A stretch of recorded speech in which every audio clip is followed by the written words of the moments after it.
Hey y'all, what's up? Happy Saturday to everyone. I hope you guys are having a wonderful morning or afternoon now. What is it, 12 o'clock? Yeah. So, yeah, thank y'all for coming on over. I appreciate you all. Let's go ahead and get into our show, okay? Let's see who's in here first. Let's see who we got in here. Let's see who we got. I see Shirley Terry is here. Velma Sadler is here. Joyce Pick is here. Angela Cuff is here. C. Lewis is in the building. Hey, Erica Butler. Denise Slay is here. What happened is here. My top flight mod, KBR is up in the building. Thanks for being here. And I'm here. Nah. So let's get into it. I hope y'all having a good day. Yes, child. I'm trying to multitask and get this damn live out. So y'all bear with me. But let's get into it, okay? You guys can see going across my screen my disclaimer. Everything said in the video is alleged and in my opinion, and of course, it's used for fair use and entertainment. We got some updates for you guys, and we have some more tea and news that I know you guys can use. So let's go ahead and jump on in. First topic, we're going to go ahead and get this Wendy Osefo and her husband Eddie out the way, because y'all know they are in a lot of trouble, honey. They got some felony charges upon them from this damn fraud. So we got some new updates. We're going to get into that so y'all can be in the know of what's going on. All right, let's get into it. Let's go ahead and share so y'all can see with me. Yes, Lord. All right, so y'all see here, honey, Real Housewives of Potomac's Wendy Osefo and Edward Osefo speak out after insurance fraud charges arrest. Now, it says they allegedly claimed $450K in stolen items. Y'all know we kind of talked about this yesterday. I read the court documents to you guys as well, so you guys have a better understanding of what the hell is going on here. So, according to the Real Housewives Zone, Wives of Potomac stars Wendy and Edward Osefo are speaking out following their arrests. Hours after the Bravo celebrities were taken into custody in Westminster, Maryland, October 9th over multiple felony charges of fraud, the pair were each released on a $50,000 bond and returned home. Wendy's rep tells E! News in an October 10th statement, Dr. Wendy Osefo and her husband Edward Osefo are back home safely with their family and in good spirits. They are grateful for the outpouring of concern and support from friends, fans, and colleagues. The rep adds the Osefos, alongside their legal team, look forward to their day in court. At this time, they respectfully ask for privacy as they focus on their family and the legal process ahead. The day before, a Maryland grand jury indicted Wendy and Edward, both 41, on multiple felony counts of fraud, 7 for the former professor and 9 for her husband. Additionally, they were each charged with 8 misdemeanor counts of conspiracy fraud and 1 count of giving a false statement to a police officer, according to court records obtained by E! News. The Carroll County Sheriff's Office says in an October 10th statement that the charges are related to an April 2024 incident where the Osefos allegedly fraudulently reported a burglary and theft at their home. The Sheriff's Office shares in a statement to Facebook, upon arrival, deputies met with the homeowners who stated they returned from vacation to find that their home had been entered and numerous items had been stolen. They reported approximately 80 items of jewelry, luxury goods, clothing, and shoes were stolen, worth a total of more than $200,000. However, investigators alleged that Wendy and Edward, who share 3 kids together, made false claims. The statement continues, during the investigation, detectives found that over $20,000 of the items reported stolen had been returned by the owners to the locations the items were purchased. Further, detectives found images of a homeowner wearing jewelry that had been reported stolen after the burglary took place. Additionally, Wendy and Edward allegedly claimed $450,000 in personal property loss to their insurance, according to prosecutors' bail recommendation documents obtained by TMZ. Online court records show the pair are due back in court in November. Housewives of... All right, so you see that? They are back in court in November. And we're going to be right there to see what the hell is going on. So as you guys can see here, according to them, Wendy Osefo and her husband, Edward, they released a statement after they were indicted and arrested on multiple felony fraud charges in Maryland. So y'all know her husband Eddie is an attorney. So y'all know he might be losing his license behind this shit here, because that's serious. Now let's get into Wendy with her lying ass when she did an interview about this whole burglary, okay? Because baby, she was just steady lying. I said, she's a good liar, the way it flow out like it was. I said, girl, you got them 4 degrees, but you sure should have had one in liology, because baby, you sure know was lying real good in this interview. But let's go ahead and get into this shit here. No Chaser TV, thank you. Oh, but I remember I was doing research for this interview and I forgot that in April your home was broken into or something. Was this during filming that this happened? I think it was right before, Okay. literally before Oh, camera went up. It happened because my family was away on spring break. It was our spring break trip with the kiddos. And I was just so heartbroken. Like, I think a few of my first initial scenes, I'm just a little bit uneasy because we had just been, yeah. violated, so to speak. It was the worst thing. It's so unexpected, especially since from my vantage point and from the investigators' vantage point, it was targeted, you know. Really? Yeah, because Shit. I've lived in this neighborhood for, a long time, but since the neighborhood has been in inception for over 20 years, there has been no burglary. Yeah. Like nothing. And so it's so heartbreaking. And again, like going back to my earlier statement, where at my core, what centers me is motherhood. My first thought was my kids. Mhm. After careful consideration, I've decided to take my sponsorship talent to the SEC. Nope. Sorry, this would have been a lot cooler if I could actually. Part of the reason why I live where I live is for their safety, for them to have ample, acres to be able to run, play, enjoy, free of anything. And when someone comes into your home, which is such a sacred space, and violates you in that way, you start questioning things. So I'm just glad that we are okay, we're safe, and we Good. are able to move forward from that as a family. But man, that was definitely gut-wrenching. And Absolutely. that's something you have to process too. That's not something that you just, okay, it happened. We've locked the house back down. No, like I think the mental recovery from something like that must be kind of difficult. Absolutely. And now my house is like Fort Knox. We had Good. before, but now it's like complete Fort Knox, like nothing. Even how we vacation is different. How I post on social media is different. Hmm. It's altered the way I move. And, you want to be naive and feel like no one is watching you. You could just live life freely. But unfortunately, that is not the case. So it has Hmm. changed a lot of. But, Oh, go ahead. I remember I was doing research for this interview and I forgot that in April. Baby, she lied so good right here. I damn near believed it. I'm sitting here like, well, damn, maybe she was robbed. But then I had to look at the damn paperwork over here again. Like, shut up, Wendy. Just shut up. Now, yeah, ain't no damn way in hell I put myself in a position to be facing possible well, it's gonna be prison time because you don't lie to the damn police, false police reports. You done defrauded 3 different insurance agencies trying to do this shit. Like, y'all are in a lot of trouble, and I really hate this for her because, girl, you are smarter than this. I hope you were. And the same with your husband. And y'all had this other successful business with the marijuana company that they said was doing very well too. So what? I mean, how much money were you in the hole? How much money were you in the hole? And did you not think they were going to do a thorough investigation? That you thought they were just going to go on and give you the money and everything was going to be okay, and you can move on with your lives and keep doing interviews like you're doing right now, saying that you were burglarized and the neighborhood ain't the same and all that. When ain't shit changed in the neighborhood because ain't nothing happening in the damn neighborhood. If you look at it, girl, this is so embarrassing. Let's continue on. Now let's look at them coming back from their vacation after they done put this whole scheme set up by Ty. Allegedly. Ty didn't have nothing to do with it, though. All right, so here they go, honey. Here they go. Coming in, it says the social media account was outside of the Osefo's resident when the press and other media to capture Dr. Wendy and Eddie returning home after posting bail Friday morning. Well, this is them coming home from the jail down there. Okay, not vacation. I stand corrected, okay? All right, this is them, honey. It's posted up. This is them coming home. Trying to get that car in the garage to get away from the media, honey, after they asked them went to jail. This is them. This is them. After they ass got released from jail. They stand look like a really nice upscale neighborhood, nice home. Like, I don't understand. What they waiting on? They like, we ain't about to get out now because that camera crew out here.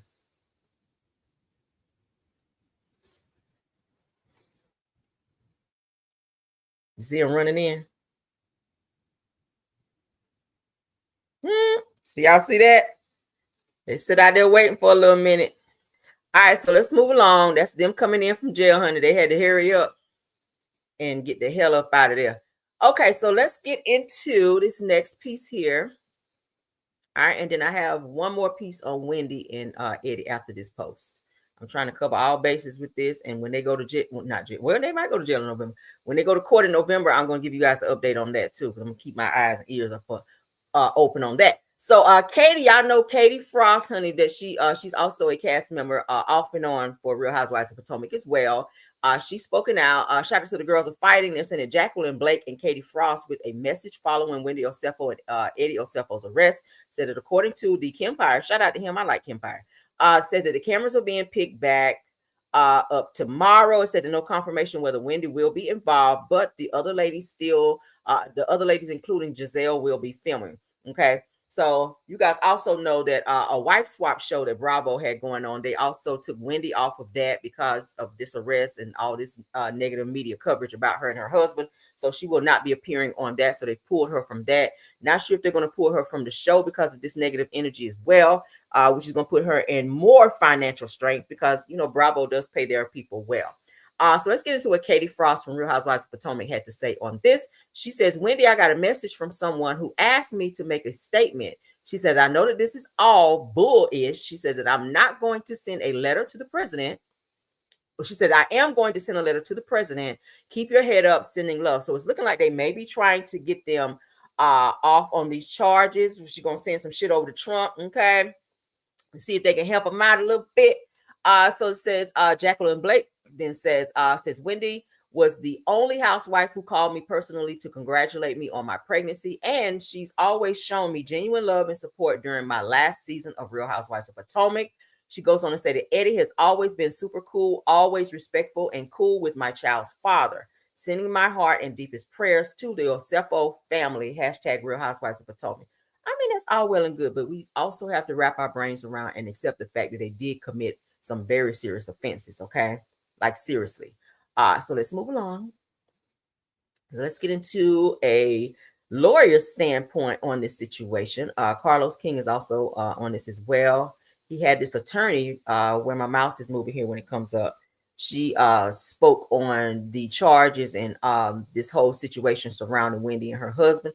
I'm hearing that this woman here, where my mouse is moving with the red lipstick on, I'm hearing that she has, she's supposed to be a lawyer, but she's got a very dark past as well. So we're gonna hear what she got to say. But child, I still got my my eyes on you over here on this one. Okay, let's continue.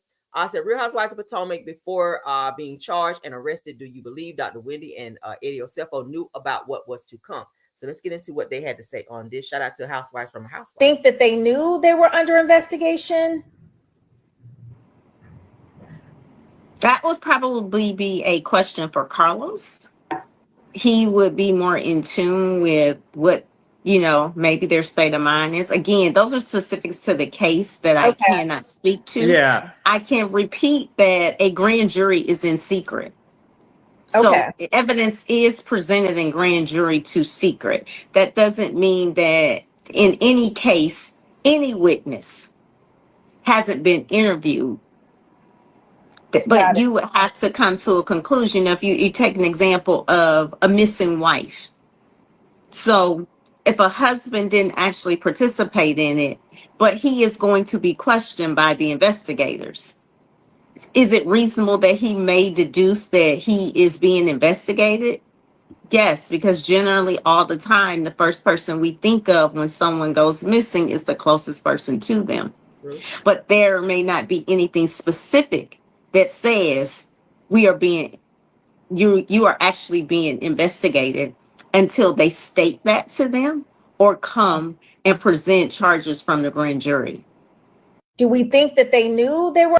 Okay, so that is a legal standpoint in all of this. Y'all know that they've already lawyered up. Wendy and Eddie have lawyered up. Y'all know Eddie is a lawyer. I don't know why he just, like I said, didn't save some of that money and represent himself. If he's a good lawyer, he should be able to do so. A lawyer, but lawyers, they do hire lawyers as well. But I would have saved that damn money if y'all already having financial problems. So to get a lawyer to represent you guys, that's gonna cost a little bit more. But hey, I ain't trying to count nobody's money. Go on out there and get you a lawyer, honey, because y'all facing some serious stuff. All right, so let's move on into some Braxton news. All right. let's get into some Braxton news. All right, so Braxton's show has already come on, their first episode.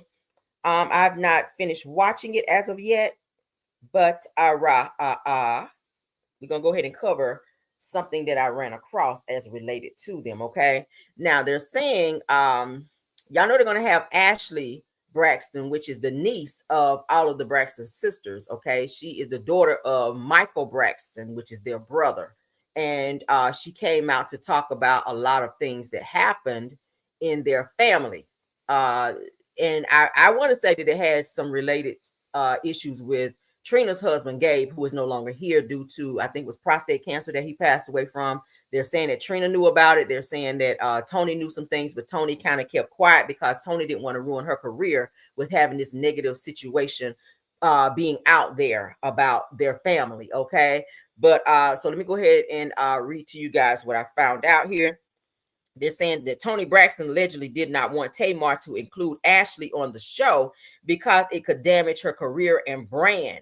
Now, they said that, of course, we know Tony is a living legend in the family of the Braxtons, but they said, but she could never, but she never took a stand for her niece or showed any type of public support for her when she was caught, crying out in terms of this situation of her being done to her. Touched inappropriately or something of that fashion. It says that as fans keep watching the show, that they're starting to see that the Braxtons have built a lot of lies, secrets, and cover-ups. Okay, and if they're trying to cover up and protect said ones in the family that may have done something as related to Ashley. Now they're saying that Tamar lived through it all, and now since she owns the show, y'all know she owns the Braxton show, okay, is what they're saying, and that she's giving her niece a platform to speak. And of course, Tony and Trina are not happy about that. So now I'm going to show you guys this clip that shows Tamar and her niece, and you're going to get to see some other things related to this as well.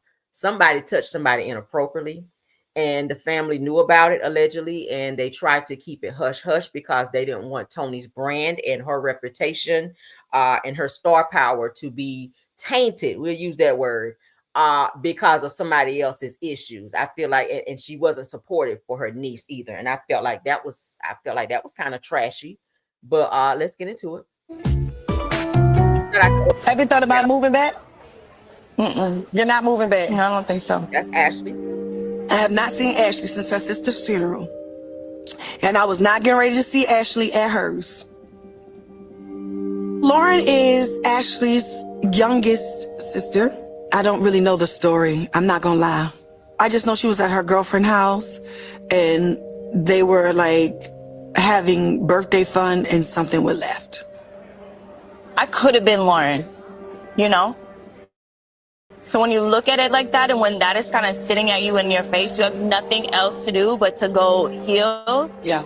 And all the way. And I had to take care of it now. Yeah. I flew her here all the way from Spain, so she knew that somebody cared about her. That's it. Trina, I have a question to ask you. Is it a sit-down question? Yes. Okay, let's sit down. We never really talked about it. So with all this stuff that's been happening online and all that stuff, how do you feel? Like, how is your spirit? How do you feel about the platform that Ashley is being given? Can you tell us how you saw Tamar's announcement that Ashley would be sharing her story on Tamar's new podcast? How did that make you feel? See, I like Trina, but I don't like how you see her whole disposition change when they asked about Ashley Braxton. It gives to me, do you know how a person, let me give y'all a scenario.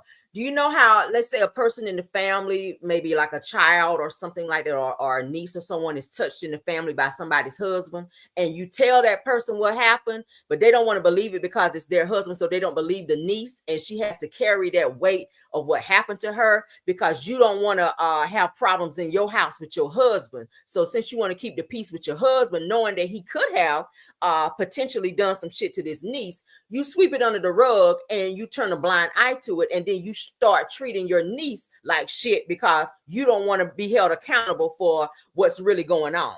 And that's what it gives with Trina. Her whole disposition just changed. Just hearing Ashley's name, she's uncomfortable. She's rearranging herself in her seat. She's looking to the side. She's breathing hard, like, oh, here we go. Like, I don't want to talk about it. But then you're saying that you don't understand how you're being bullied by social media when Ashley starts speaking out and alludes to the fact that your ex-husband has something to do with what happened to her, which was very uncomfortable, that she's carried now for 16 years. Let's continue. Firstly, we're delving into this a lot more than I care to. I'm going to start there. What is your objective? What in your prayer? What would you like to accomplish for you? Are you concerned about your family? What I'm saying is a lot. Which one? I think it'll be a surprise for people. How do you feel about the platform that Ashley is being given? I think sometimes people take the opportunity that's given to them without even thinking about the repercussions. Where Trina been without thinking about? You should never hear something about your family through social media first. Period. Yeah. And I can't take anything away from anybody else's pain. I'm not here to victimize a victim. You're a victim too, though. In a different way, but definitely. You're a victim too. Yes. Yes. You're a victim. Yeah. You didn't do anything. You know what I mean? Yeah. And then she moved out of the country. So it wasn't that anybody ostracized her. My number hasn't changed, but yours has. It was an unfortunate situation that occurred. I wish that Ashley could have reached out to Trina by herself or outside of social media, because social media can be an ugly monster. People who have absolutely no knowledge or idea of the situation were bullying me. Right. All right, let's pause and look at some of these messages. The bully messages she said she received. All right, they said that the aunt not speaking to this niece is betrayal. It said that some men and some women are going to do what they do as far as being unfaithful. Your family is forever.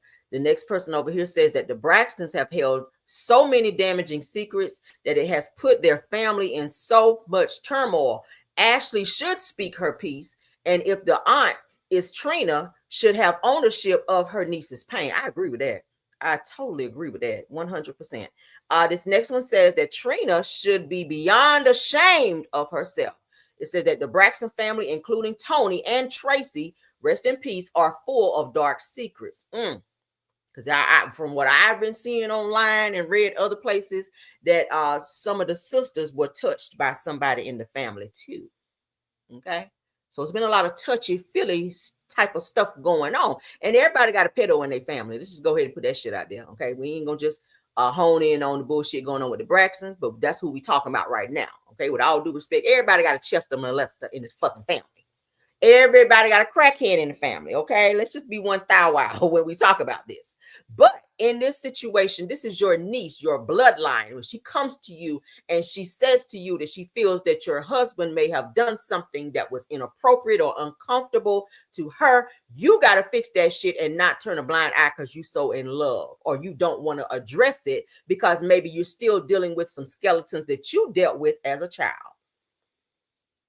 Now, I got to go on and say that Mama Braxton, I got to kind of blame her for how her daughters kind of react and how they see things, because they grew up being raised by a bitter mother because she could not get over the fact that her husband cheated on her, and some things were going on in that household to where she felt she wanted their support and to support her, right or wrong, because of how he treated her. Now, was it right that he cheated on the mother with the babysitter, the lady's name Wanda? No, it was not right. But I feel like the way Miss Braxton has raised her daughters, it has a trickle-down effect in terms of how they view their marriages and how they see men and how they treat their husbands. All of them have been remarried except Tracy. All of them have had problems with their husbands and their households, Tracy included, because it was said that her husband Kevin stepped out, but she stayed with him until she passed away. We know Tony is remarried for a second time.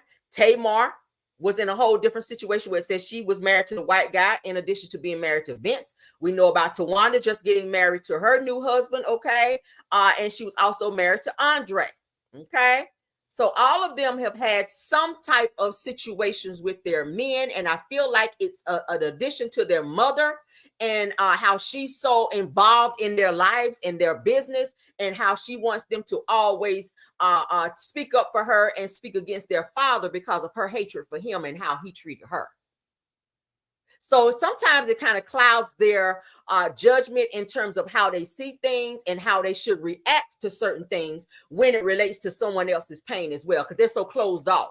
It's like they've been kind of programmed, if you will, in terms of how to see things and how to react to things. And, oh, you better not take up for daddy because daddy did this to mom. So it's given that you made your children grow up to feel like they've had to choose between you and their father, which now they have a certain disdain for men, and they are protectors of abusers as well, because that's what they grew up to see in their household. Yeah, that's what they grew up to see.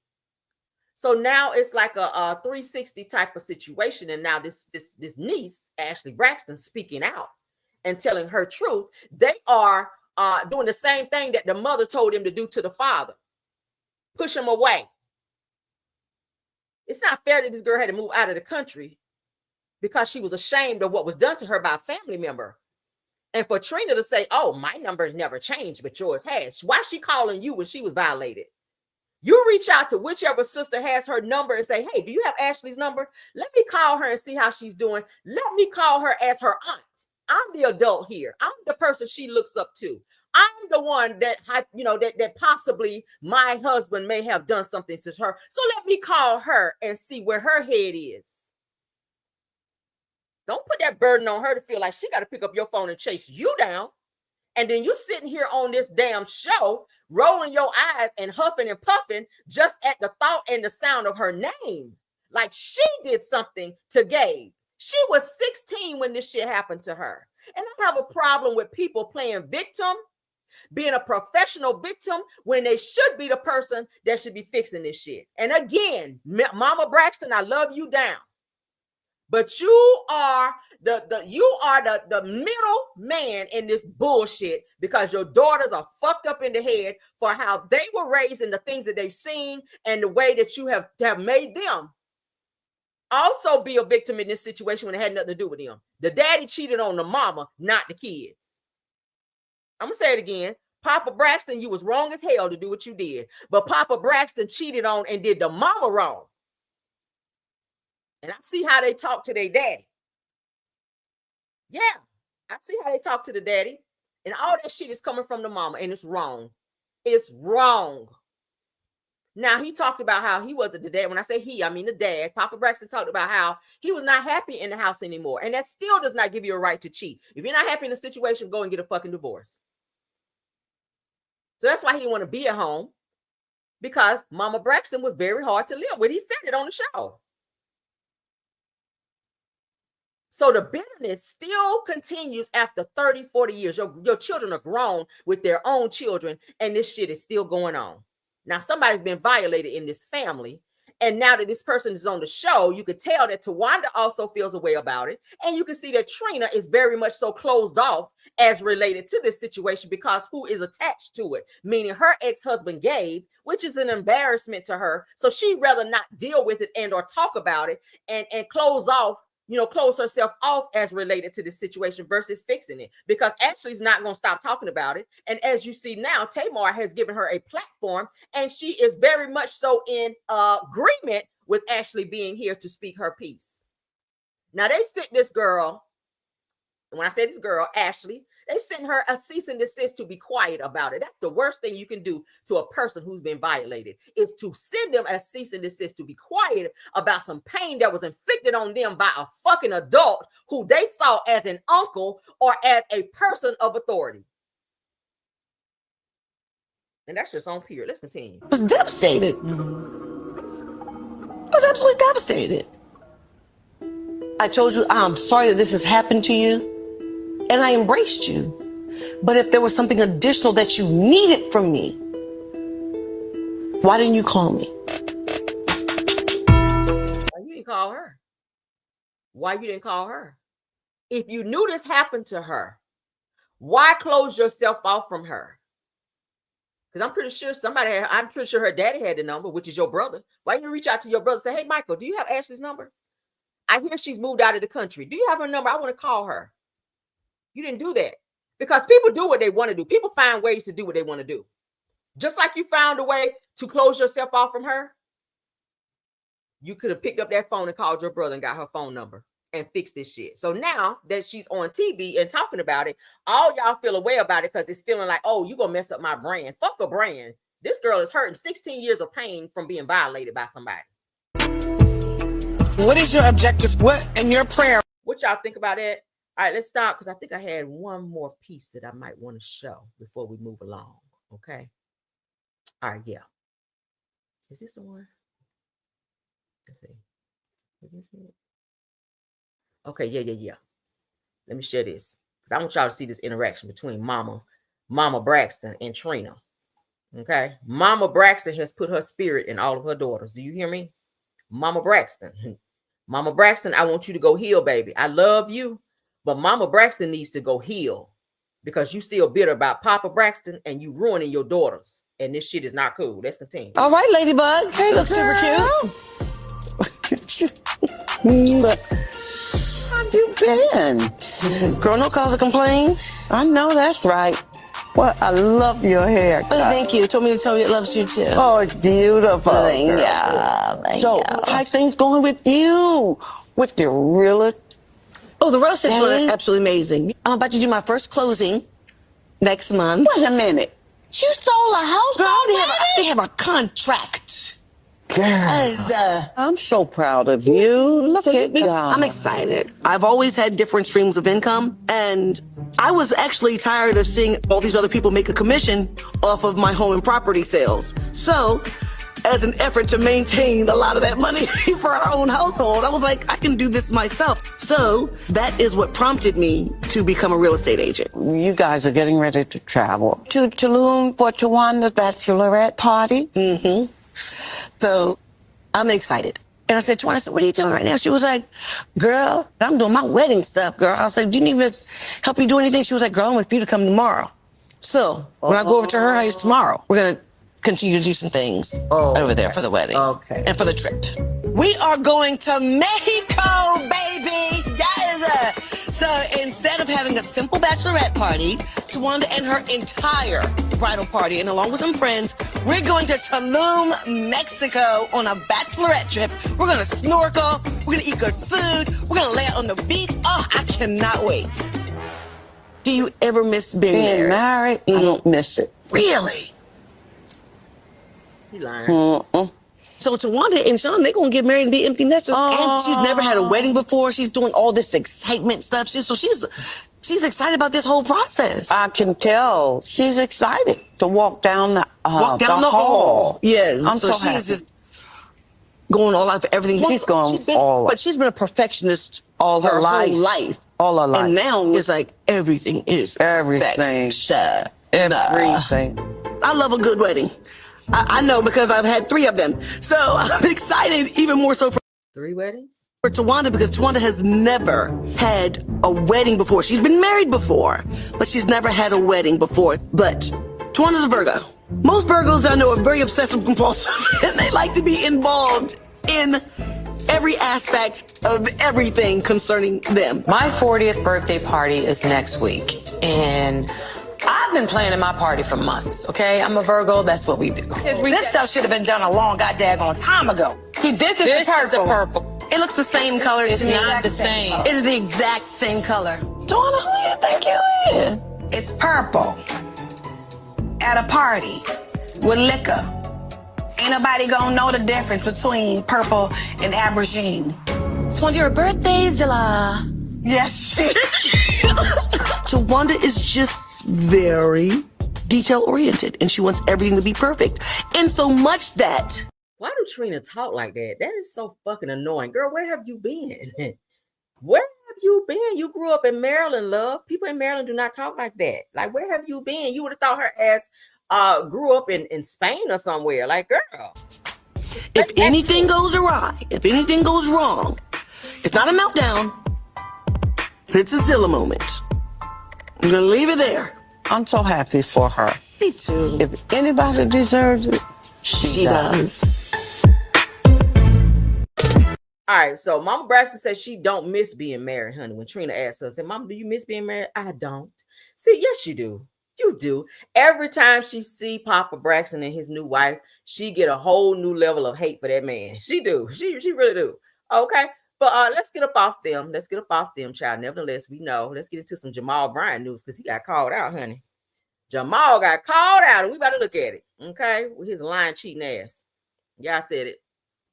I hope ain't none of his members in here. Or maybe y'all should be in here. So y'all can know too that his ass is a liar. Okay. And he stay humping around like Bobby Brown. Let's move along. So shout out to the grill because they said the pastor Jamal Bryant, strike the pastor, honey. Just put Jamal Bryant is what I'm gonna call him. Has never been one to hold his tongue. We know that. Says that after he criticized comparisons between Charlie Kirk and Dr. King, says a white preacher accused him of ethnic adultery. Okay, come on in here, adultery. Says that Bryant clapped back, saying that freedom of speech shouldn't be reserved just for people who have always been free, and that honoring your blackness isn't betraying God. Says that the viral back and forth has reopened a bigger combo. Why are black pastors labeled divisive for talking about race? I'm sorry. Says that while white preachers who push nationalism get called patriotic. Now, let's go ahead and play what they had to say. So this is what he said. He says, thank you, Ellie Unbound, for sensibly expressing my sentiments to the jealousy and uninformed. Says disagreeing with the podcaster doesn't make you a false prophet, and embracing how you were made in the image of God doesn't make you adulterous. Says that freedom of speech shouldn't be reserved just for people who have always been free. To suggest that the creator is colorblind negates his creativity and history's atrocities. Okay, atrocities. I'm sorry. Christians need to stop condemning what they don't comprehend and damning what they disagree with. Come, let us reason together. Boy, shut up.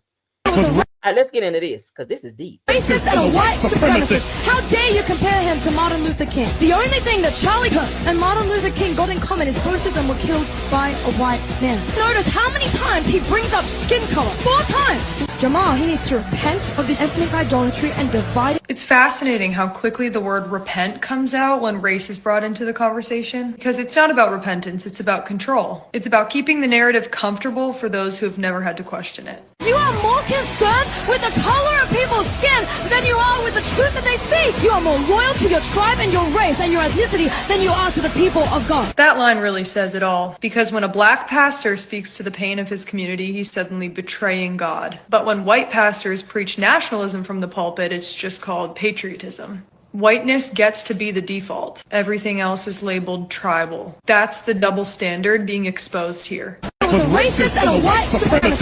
You can't say that, Millie. You're a little white girl. You think that my authority comes from my skin color or my stature? My authority to speak comes from the word of God. No one said your authority comes from your skin color, but your skin color has never been a barrier to it. That's the point. You're able to claim spiritual authority with confidence because you've never had to fight to be believed. That's not holiness, that's privilege. You know what I didn't like at all? The fact that he called it black churches. Black churches? Like, what is that? Are we bringing segregation back? The term black church doesn't create segregation. It's actually a product of it. Black people didn't choose to separate themselves. They were forced to. Those churches became safe spaces for faith, leadership, survival, because they had nowhere else to go. Asking if that's bringing back segregation completely misses how it started.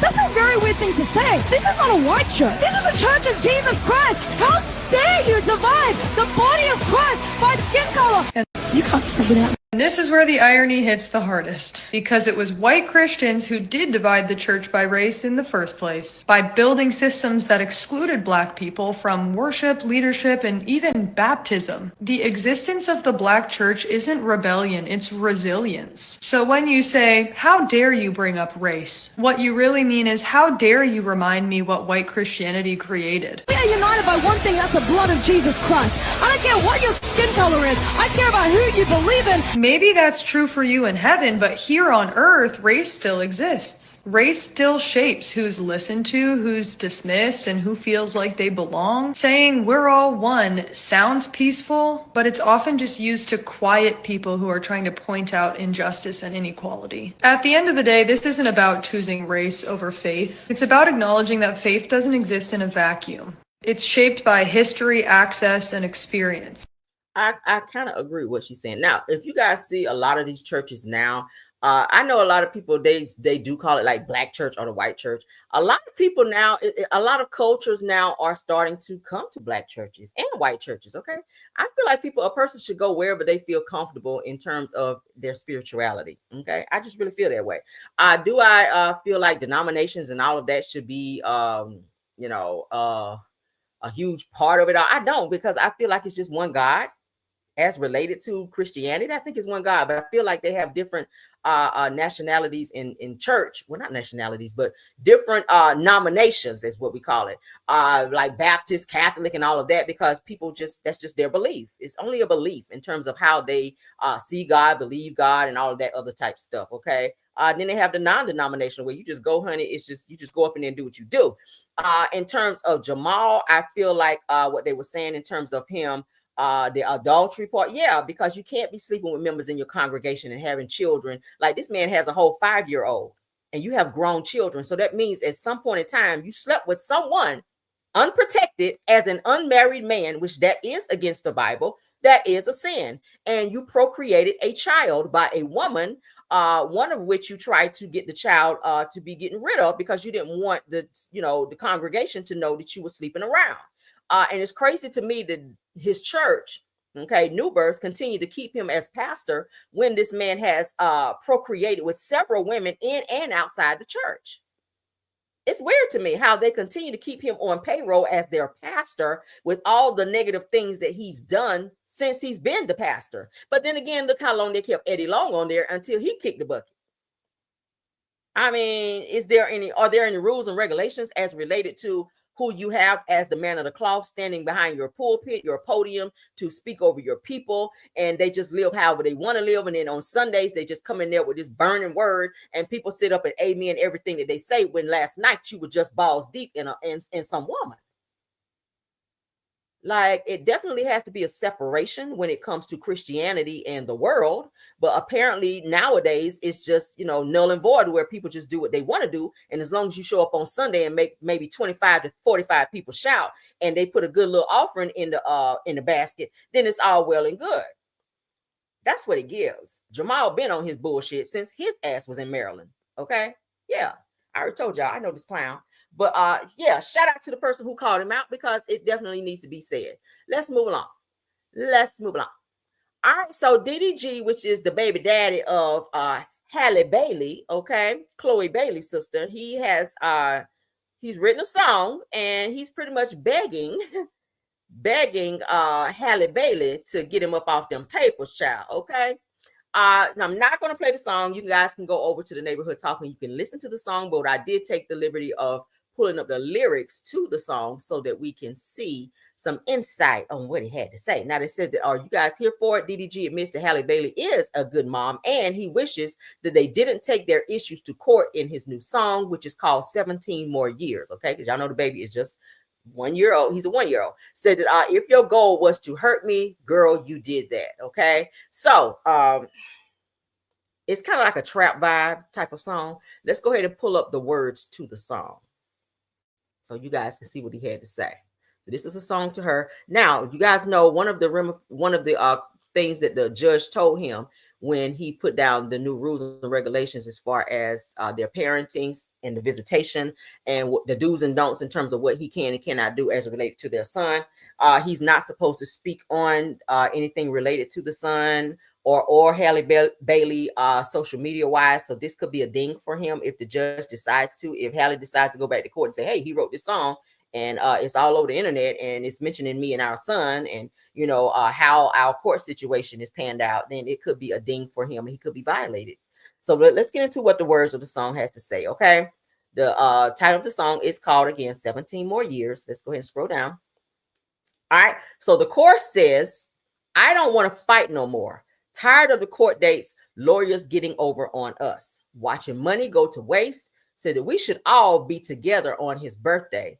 Light the cake. If we talk, it'll get better. Go ahead and drop the case. Y'all see that? Said it used to text your phone. Now we speaking through the mail. Said you don't even know that I got love for you still. He goes on to say that said that you want me gone. Is that really how you feel? The last line in the chorus says that might as well get along. We got 17 more years. Okay, so let's go down to the verse where it says that all that love we had, I feel is vanishing. Okay, says that all that hate that we get is hard to manage it. How are we supposed to make up for these damages? Says that we don't need no judges. We don't need to fight. It says that I can't leave my son because he need me in his life. Said, why you got him thinking that you Tina and I'm Ike? Says, I can never hate you. Me and you created life.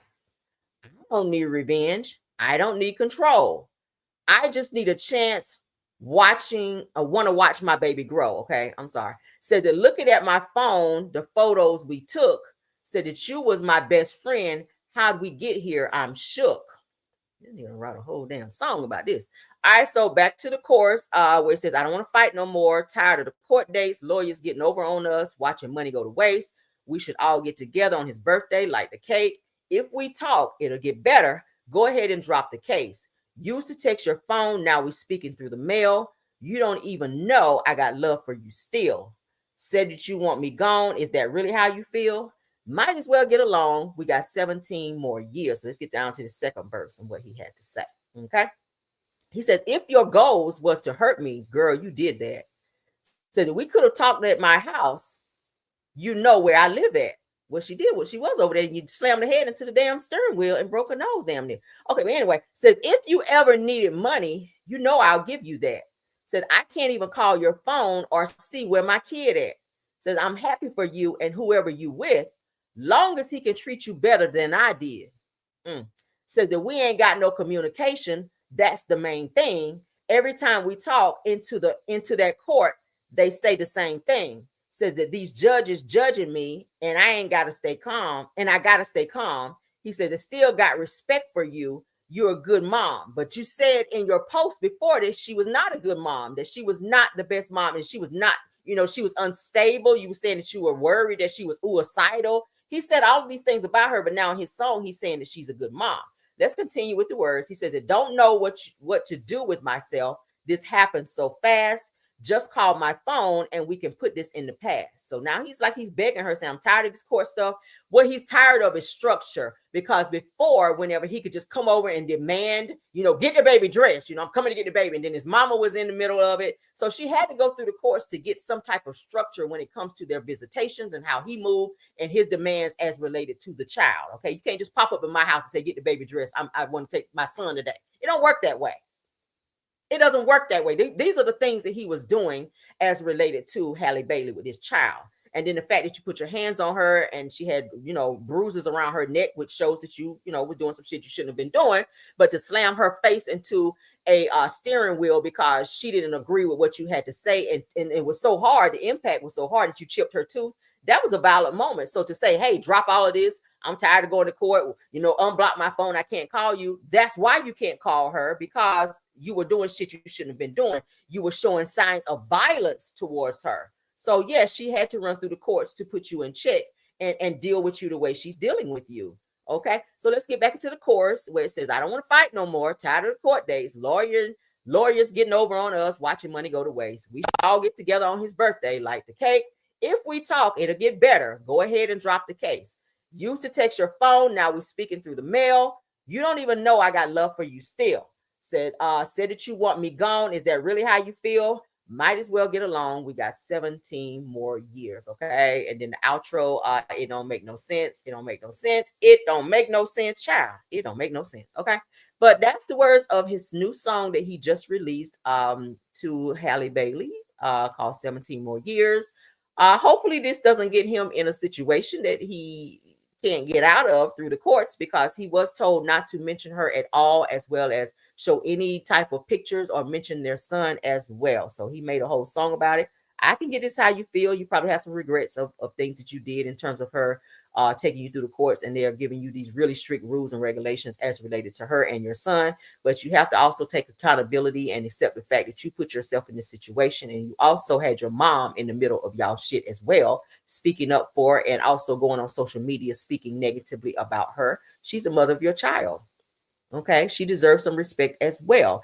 And if she chose to move on to someone else who she felt could treat her better and not slam her face to the fucking steering wheel and chip her teeth, then that's just what it is. Accept that.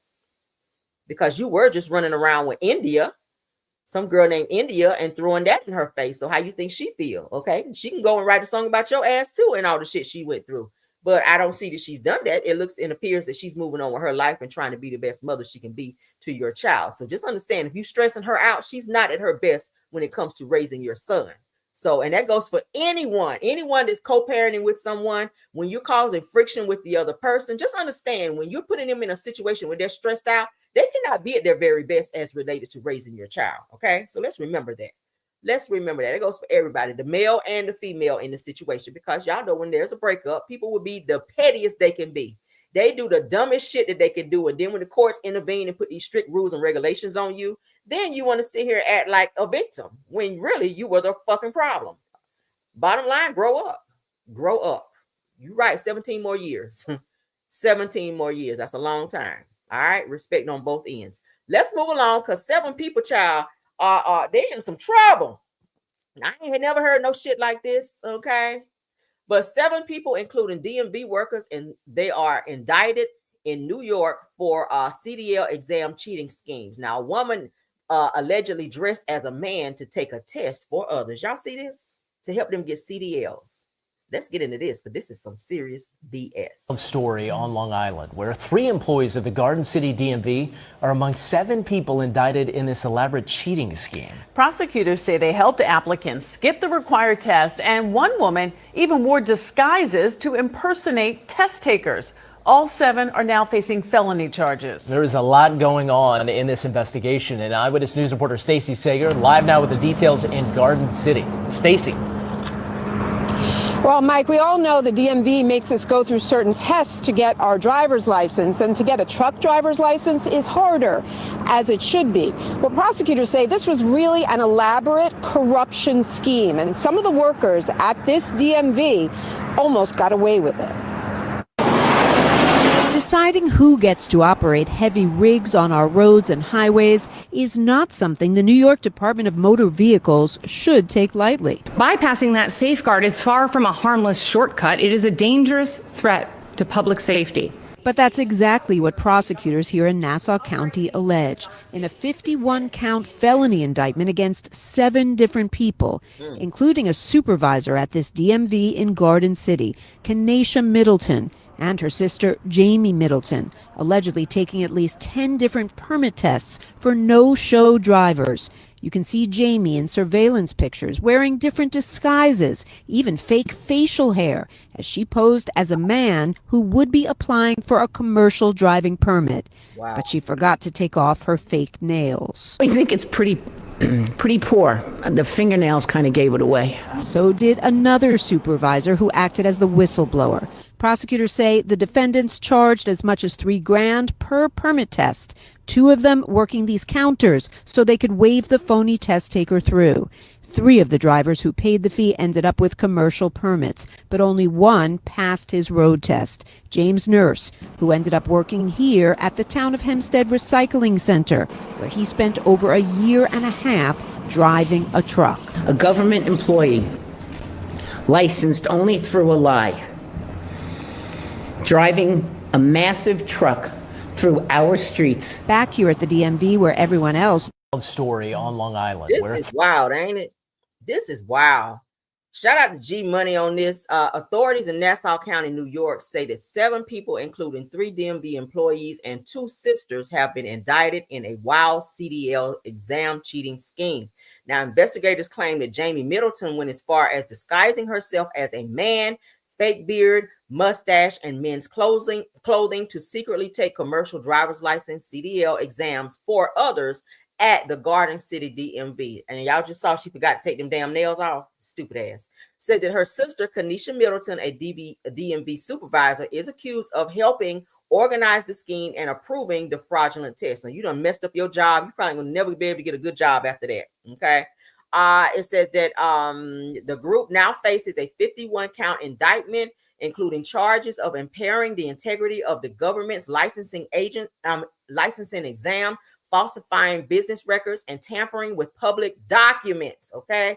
Ooh, somebody going to jail for real. Now, they say officials say that the scheme ran from March of 2023 to September of 2023, one of the biggest DMV fraud busts in recent New York history. Y'all see that? So don't be doing no frauding when it comes to these government documents, these legal documents, honey. Because, baby, that fraud, that Fed time gonna hit real different, okay? Just go study for it. I mean, you can't be dumb as Martell Holt, who failed a bitch like 4 times. Like, at some point, you're gonna pass it because you're gonna run across the same damn question another time, right? I mean, damn, if you failed it the first time, go take it, go study again, and then come back and try to pass it the next time. But going and having somebody else take the test for you and all that, like, come on now.